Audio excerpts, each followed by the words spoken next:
Hi guys, नमस्कार। स्वागत है आपका पहाड़ी गबरू यूट्यूब चैनल में। दोस्तों, कैसे हो आप सभी? आई होप आप सभी अच्छे होंगे और अपनी बीएड की तैयारी भी बढ़िया तरीके से कर रहे होंगे। तो हम जो वो पोस्ट इंडिपेंडेंस पीरियड की जो नेशनल कमीशन एंड कमेटीज़ पढ़ रहे हैं, हमने जो है वो 1985 तक की जो वो चार से पाँच कमीशन हमने जो वो पढ़ लिए थे। ठीक है, लास्ट हमने पढ़ी थी जनार्दन रेड्डी कमेटी या जो वो NPE 1968 रिव्यू कमेटी या फिर एजुकेशनल टास्क फोर्स। ठीक है, हमने वहाँ तक जो वो हमने कमीशन कमेटीज़ जो वो हमने पढ़ ली हैं। ठीक है, तो आज हम स्टार्ट करने वाले हैं second national policy on education 1986 से। ठीक है, तो हम जल्दी जल्दी से जो वो इसको कमीशन और कमेटीज़ को ख़त्म करने की कोशिश करेंगे। उसके बाद जो वो हमने जो वो MCQ की भी प्रैक्टिस करनी है। ठीक है, तो आज की वीडियो में मैं कोशिश करूंगा कि ये जो वो नेशनल कमीशन एंड कमेटीज़ जो ये ख़त्म हो जाए। ठीक है, तो चलिए वीडियो को शुरू करते हैं। वीडियो थोड़ी सी लंबी भी हो सकती है। ठीक है, तो चलिए वीडियो को शुरू करते हैं।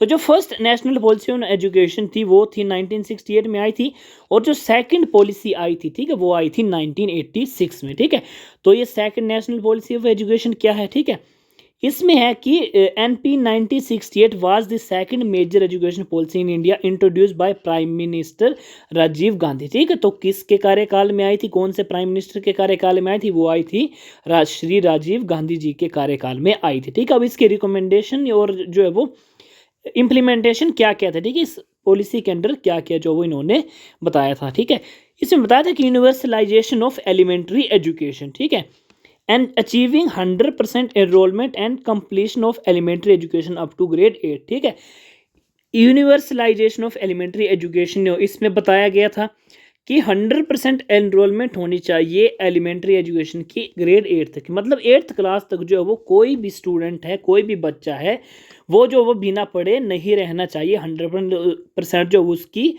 एनरोलमेंट होनी चाहिए। ठीक है, तो यूनिवर्सलाइजेशन ऑफ एलिमेंट्री एजुकेशन कौन से उसमें आया था? वो आया था NPE 1986 में आया था। ठीक है, क्वेश्चन ये आ सकता है। उसके बाद है इक्वेलिटी ऑफ अपॉर्चुनिटी, मतलब कि education for all regardless of gender, ठीक है, सोशल बैकग्राउंड और कास्ट। ठीक है, कुछ भी होता है उसके रिगार्डलेस, मतलब with A special focus on education for girls, SC ST and OBC। ठीक है, तो किसी भी प्रकार का कोई भेदभाव नहीं होना चाहिए, इक्वल होनी चाहिए, अपॉर्चुनिटी सबको बराबर मिलनी चाहिए। ठीक है, जेंडर के हिसाब से या सोशल बैकग्राउंड या कास्ट के हिसाब से जो वो किसी को के साथ भी बिना भेदभाव के जो वो सबको इक्वल अपॉर्चुनिटी यहाँ पे मिलनी चाहिए। ठीक है, इसके बाद है improvement in quality, quality improve होनी चाहिए, enhancing education quality through better teacher training. ठीक है, टीचर ट्रेनिंग के थ्रू जो वो क्वालिटी जो वो इम्प्रूव करनी चाहिए। ठीक है, curriculum reform and improve learning material जो वो होने चाहिए। ठीक है, सम की इनिशिएटिव्स अंडर 1968 इंक्लूड। ठीक है,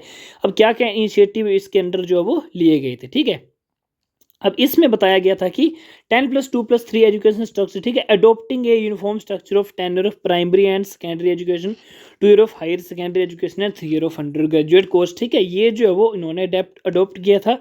उसके बाद है कि early childhood care and education, ठीक है, ECCE, इसकी फुल फॉर्म भी आ सकती है कि ECCE की फुल फॉर्म क्या है, तो वो है early childhood care and education. ठीक है, इसकी फुल फॉर्म भी आ सकती है, ये भी आपने याद रखनी है। ठीक है, चाइल्डहुड डेवलपमेंट के ऊपर उन्होंने जो वो फोकस किया था।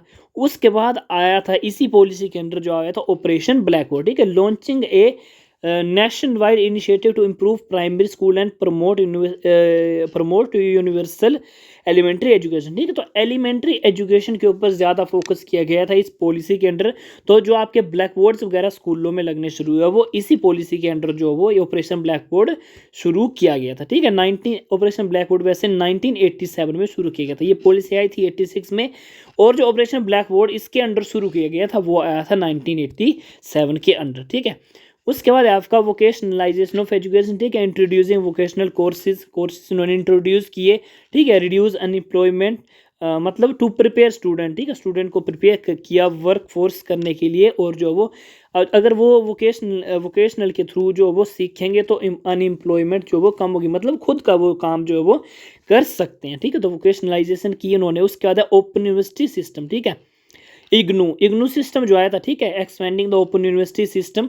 आ सकता है क्वेश्चन कि इग्नू जो ओपन यूनिवर्सिटी कौन सी पॉलिसी के अंडर आया था? वो आया था सेकंड एजुकेशन पॉलिसी के अंडर। ठीक है, उसके बाद है एजुकेशन फॉर इक्वालिटी। ठीक है, वो मैंने आपको बता दिया कि मतलब सबको बराबर मौके मिलने चाहिए बिना भेदभाव के, ठीक है। टीचर एजुकेशन के ऊपर इन्होंने प्रमोट किया कि टीचर क्वालिटी और टीचर एजुकेशन होनी चाहिए, ठीक है। टेक्निकल एंड मैनेजमेंट एजुकेशन, ठीक है, टेक्निकल होनी चाहिए मैनेजमेंट एजुकेशन के ऊपर की approving state technical education board and all the India council for technical university, ठीक है, AICTE for technical and managerial education, ठीक है, ठीक है। तो ये आपको ये फुल फॉर्म भी आ सकती है कि AICTE की फुल फॉर्म क्या है, तो वो है all India council for technical education. और AICTE कौन सी पॉलिसी के अंडर जो है वो इसकी स्थापना हुई, तो ये हुई थी सेकंड पॉलिसी ऑफ एजुकेशन 1986 के अंडर, ठीक है। तो ये जो क्वेश्चन होते हैं बीच बीच से, ये जो वो यही क्वेश्चन में आते हैं, ठीक है। इसकी फुल फॉर्म भी आ सकती है और किसके अंडर आया था, ये आया था NPE 96 के अंडर, ठीक है दोस्तों। तो ये जो है वो इसकी फुल फॉर्म भी आपको आ सकती है AICTE, ठीक है, कि इसकी फुल फॉर्म है all India council for technical education, ठीक है। और ये किसके अंडर आया था AICTE, किसके अंदर इसकी स्थापना हुई थी, ये हुई थी NPE 1986 या सेकंड पॉलिसी ऑफ एजुकेशन के अंडर जो इसकी स्थापना हुई थी, और इसकी जो है वो फुल फॉर्म भी आपको आ सकती है। इसके बाद NPE 96 was later revised in 1992 to reflect changing education need, ठीक है। तो NPE 1986 जो थी ये बाद में फिर से रिवाइज हुई 1992 में, किसके लिए, एजुकेशन नीड के लिए, और जो चैलेंज आ रहे थे जो वो इसको जो वो रिफ्लेक्ट करने के लिए, मतलब रिवाइज करके जो इसमें इंप्रूवमेंट लाने के लिए, ठीक है। तो ये थी NPE 1986। उसके बाद है आपकी आचार्य राममूर्ति कमेटी 1990, ठीक है। ये है the Acharya Ramamurti committee established in 1990 was tasked with review the implementation of the national policy on education 1986, ठीक है दोस्तों। तो जो NPE 1986 आई थी सेकंड एजुकेशन पॉलिसी, उसको रिव्यू करने के लिए ये कमेटी बनी। फिर इनके रिव्यू के हिसाब से इन्होंने जो सजेशन देनी थी उसके हिसाब से 1992 में बाद में जो वो इसको जो वो रिवाइज किया जाना था, ठीक है। जैसे फर्स्ट एजुकेशन पॉलिसी को रिव्यू की गई, ठीक है, एजुकेशन टास्क फोर्स के अंदर जनार्दन रेड्डी के अंदर, तो फिर उसकी रिकमेंडेशन और सजेशन से ये 1986 वाली पॉलिसी बनी।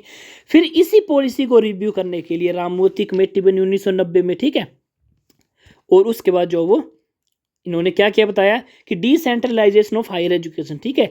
इन्होंने बताया कि द कमेटी सजेस्ट, इन्होंने क्या सजेशन दी कि decentralization of the university grant commission, ठीक है, UGC, and giving more power to state to tailor education according to their specific needs. मतलब पहले क्या था कि एजुकेशन के ऊपर जो वो सेंट्रल का ही कंट्रोल रहता था, UGC का, ठीक है।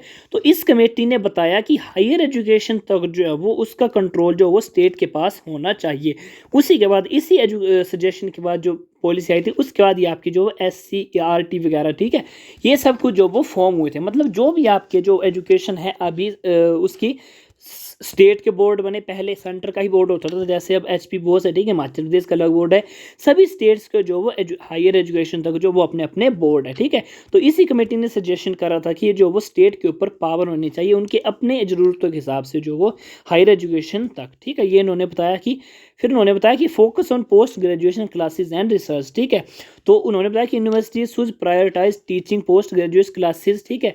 उन्होंने बताया कि इसको जो वो प्रायोरिटी दी जानी चाहिए। फिर रिसर्च के ऊपर जो वो इम्प्रूव क्वालिटी होनी चाहिए, रिसर्च बढ़नी चाहिए, रिसर्च स्टैंडर्ड जो वो इंडिया में बढ़ने चाहिए, ठीक है। तो इन्होंने ये पोस्ट ग्रेजुएशन के ऊपर इन्होंने सजेशन करी थी, ठीक है। क्वेश्चन आता है कि पोस्ट ग्रेजुएशन के ऊपर मतलब उससे रिलेटेड जो भी उन्होंने सजेशन करी वो फोकस किसने किया, तो ये जो वो इसी कमेटी ने सजेशन करी थी, ठीक है। इसके बाद in service training for teacher, ठीक है, providing in service training for university and college teacher to enhance teaching quality and student outcomes, ठीक है। तो इन सर्विस ट्रेनिंग जो वो अभी टीचर्स वगैरह की लगी होती है इन सर्विस ट्रेनिंग, तो वो जो वो इन्होंने ही सजेशन करी थी, इसी कमेटी ने सजेशन करी थी। इसके बाद आया था कॉमन स्कूल सिस्टम, ठीक है, to promoting a common school system to ensure equal access to quality education for all, ठीक है। तो कॉमन स्कूल सिस्टम भी इन्होंने वो सजेशन करा। वुमेन एजुकेशन को इन्होंने जो वो प्रमोट जेंडर इक्वलिटी करी, वुमेन एजुकेशन को जो इन्होंने सजेशन दी इनकरेज करने की। उसके बाद है early childhood care and education, ठीक है, ECCE, मैंने बताया कि इसकी फुल फॉर्म आपने याद रख लेनी, ठीक है। इसके ऊपर भी इन्होंने जो वो प्रमोट करने को सजेशन करी थी, ठीक है। वैल्यू एजुकेशन, ठीक है, वैल्यू ऑफ एजुकेशन की मतलब बढ़ावा देना सोशल को, मोरल एंड स्पिरिचुअल ग्रोथ को लेकर जो वो बढ़ावा देना भी इन्होंने इसी ने सजेशन करी थी, ठीक है। तो ये होगी आपकी कमेटी 1990 की, ठीक है। इसके बाद है आपकी यशपाल कमेटी, ठीक है, जल्दी से हम पढ़ेंगे इसको। दो यशपाल कमेटी आई थी 1992-93 में, ठीक है। अब इसका फोकस क्या था कि लर्निंग विदाउट बर्डन, बस आपने ये याद रखना है कि लर्निंग विदाउट बर्डन कौन सी कमेटी में आया था, तो ये आया था यशपाल कमेटी ने जो वो ये बताया था, ठीक है। तो क्वेश्चन आता ही है ये, मतलब बड़ा इंपॉर्टेंट क्वेश्चन है। फिर है दो committee report aim to make learning more enjoyable and meaningful, मतलब लर्निंग विदाउट बर्डन, स्टूडेंट्स के ऊपर बर्डन नहीं होने चाहिए, इंजॉयबल होनी चाहिए, ठीक है, मीनिंगफुल होनी चाहिए, ठीक है, स्ट्रेस वो कम होना चाहिए, ठीक है, मोर होलिस्टिक अप्रोच होनी चाहिए, मतलब जो स्टूडेंट्स के ऊपर फोकस करे कि किसी भी प्रकार का स्टडी में उनके ऊपर बाहर ना आए, ठीक है, इंजॉयबल बने, मीनिंगफुल बने, स्ट्रेस ना हो। तो वो जो वो यशपाल कमेटी ने बताया था ये सभी के बारे में, ठीक है। रिड्यूसिंग एकेडमिक बर्डन, फिर से वही कि एकेडमिक बर्डन जो रिड्यूस होना चाहिए, ठीक है। प्रमोट जॉयफुल लर्निंग, ठीक है, जॉयफुल लर्निंग बढ़नी चाहिए, ठीक है। करिकुलम के ऊपर रिफॉर्म को बताया कि करिकुलम को रिफॉर्म कीजिए to make learning more engaging and relevant, ठीक है। उसके ऊपर करिकुलम रिफॉर्म करने का बताया कि assessment reform recommended changing in assessment method to focus on creative thinking and understanding, ठीक है। असेसमेंट के उसमें भी इन्होंने रिफॉर्म करने के बारे में बताया कि ताकि जो वो क्रिएटिव थिंकिंग के ऊपर फोकस हो और अंडरस्टैंडिंग के ऊपर, ठीक है। टीचर सपोर्ट, ठीक है, emphasizing the need for teacher support and training to implement these changes, ठीक है। तो जो जो इन्होंने चेंजेस बताए इसके लिए जो वो टीचरों को क्या क्या नीड होगी सपोर्ट के बारे में और ट्रेनिंग के बारे में भी इन्होंने बताया था, ठीक है। तो ये मेन यही है कि लर्निंग विदाउट बर्डन और स्टूडेंट्स के ऊपर जो है ज़्यादा फोकस, मतलब ज़्यादा फोकस करना है और ज़्यादा भार नहीं देना है, ठीक है। इंजॉयबल बनानी है, मीनिंगफुल जो वो रिड्यूसिंग स्ट्रेस करना है, मीनिंगफुल स्टडी जो वो होनी चाहिए, मतलब बिल्कुल मज़े की स्टडी होनी चाहिए, ठीक है। इसके बाद है आपकी रिवाइज जो वो national policy on education I थी 1992 में, ठीक है, जो रिवाइज होके आई थी उसको पढ़ लेते हैं। इसको बोलते हैं कि the policy is also known as modification of the NPE 1986, ठीक है दोस्तों। ये मैंने पहले ही आपको बता दिया कि वो जो कमेटी बनी थी इसको रिव्यू करने के बाद जो इसकी मॉडिफिकेशन हुई थी, रिवाइज हुई थी, वही जो है वो 1992 में आई थी, ठीक है। तो ये आपने याद रखना है कि 1986 की जो पॉलिसी थी उसको रिवाइज होके कौन सी पॉलिसी बनी थी या कब आई थी, तो ये थी 1992 में, ठीक है। तो इसका क्या था कि रिव्यू एंड मॉडिफिकेशन, ठीक है। एक committee was set under Acharya Ramamurti committee, 1990 में हमने पढ़ा, ठीक है, कि जो वो ये करना, इसको रिव्यू करना और मॉडिफिकेशन करना, ठीक है। और इसको किस और नाम से जाना जाता है, इसको नाम से जाना जाता है प्रोग्राम ऑफ एक्शन 1992, ठीक है। POA इसकी फुल फॉर्म आ सकती है, तो प्रोग्राम ऑफ एक्शन 1992, ठीक है। इसको इस नाम से भी कहा जाता है, ठीक है। इन्होंने क्या क्या बताया, ठीक है, क्या क्या इसमें जो वो रिफॉर्म हुए, क्या क्या मॉडिफिकेशन हुई, ठीक है। तो यूनिवर्सलाइजेशन ऑफ एलिमेंट्री एजुकेशन, ठीक है, achieving universal enrolment and retention with A focus on disadvantages group, ठीक है। इसमें फोकस किया गया कि डिसएडवांटेजेस ग्रुप, ठीक है, जो आपके दिव्यांग स्टूडेंट्स हैं उनके ऊपर जो वो फोकस किया गया, ठीक है, एलिमेंट्री एजुकेशन तक, ठीक है। उसके बाद है कि early childhood care and education, ठीक है, strengthening programme for early childhood and care, इसके बारे में बताया गया। CCE, ठीक है, कॉन्टिन्यूस कॉम्प्रिहेंसिव इवेल्युएशन, इसके बारे में जो वो इसमें बताया गया।